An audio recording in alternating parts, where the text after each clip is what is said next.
Hello guys, welcome back to this channel. In today's tutorial, I'm going to show you how we can apply blending mode in CapCut. Okay, let's get into it guys. Here I have created a project in my CapCut application.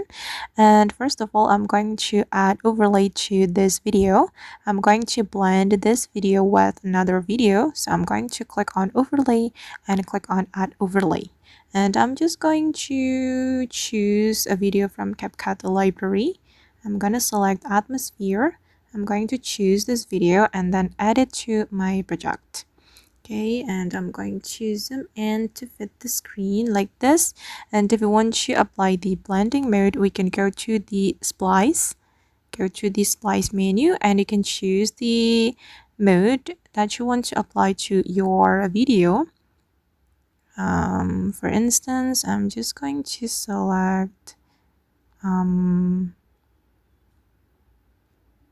I think I'm gonna go with this overlay mode, and then we can customize the value like this. And once you're done, you can click on the check mark, and this is the final result. Alright guys, and that's all the way to use a blending mode in CapCut. I hope this tutorial will be useful for you. Thank you so much for watching, and see you in the next video.